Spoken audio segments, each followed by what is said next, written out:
Welcome to the English Premier League Preview Show.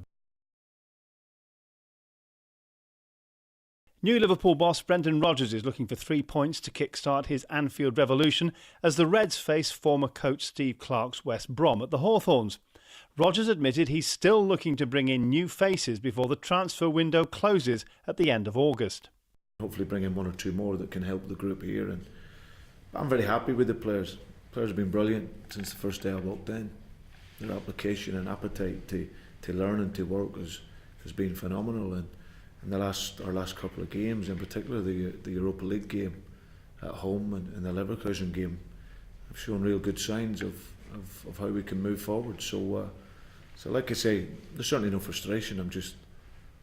It's a privilege to be here, and we just want to continue to work to try and get a group that can help us go forward. Baggies head coach Clarke admitted he was still surprised to have left Anfield in the summer after he and Kenny Dalglish had reached 2 cup finals and targeted a top 4 finish. I've got no grievance whatsoever with Liverpool Football Club. I had a fantastic time there. Obviously after tomorrow I wish them well for the season. It's a big game for me because it's the first game in charge of West Bromwich Albion. It wouldn't matter who the opposition is, it would still be just as big a game. You know, we came in at a difficult time for Liverpool.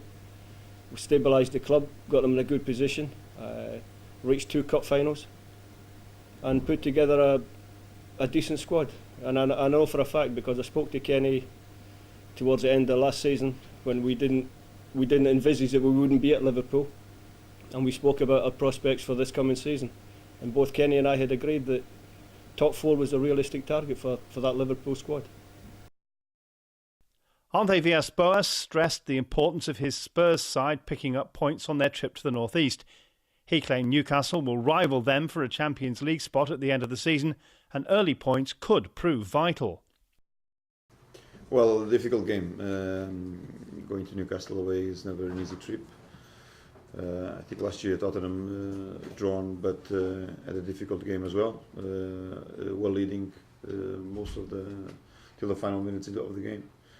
So I think it's 2 teams that want Champions League qualification. You could say that fighting for the same objectives.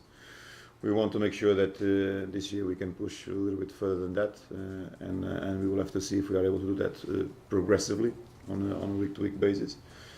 It will be good for us to start the season well, but we have to bear in mind that the opponent is an opponent of a high value, and that it's going to be a difficult game. Fulham host Chris Hughton's Norwich, Swansea head to Queen's Park Rangers, and West Ham start life in the Premier League by welcoming Paul Lambert's Aston Villa. Champions League winners Chelsea travel to Wigan, while champions Manchester City welcome Southampton to the Etihad. Arsenal will host Sunderland at the Emirates without striker Robin van Persie, who's set to complete his £24 million move to rivals Manchester United. United boss Alex Ferguson claimed Van Persie's signing will give his side the best strike force in Europe. Also, I think that what gives us more strength is the combinations I have up front. Now, if you go back to the 99 season when I had Dwight and Andy, of course, but I had Teddy and Ole Gunnar, the 4 best strikers in Europe. So I think I'm going towards that now. I've got Chicharito, I've got Wayne, I've got Robin, I've got Danny Welbeck, and I've got Kagawa. You know, it's a fantastic collection of players there. Hopefully I picked the right combinations. But it's great to have a player of Van Persie's qualities come into the squad as it is at the moment. Very pleased. But Arsene Wenger hit out at critics, claiming the sale suited the club and wasn't a sign his Arsenal team had given up on the Premier League title. The situation is simple. We regret we have lost a great player.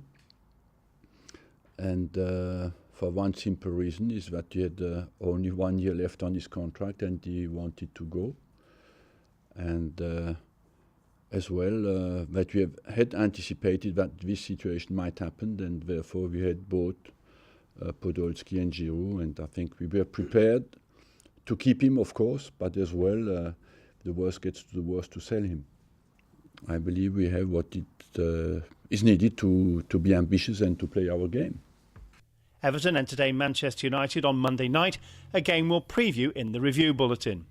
You've been watching the English Premier League Preview Show.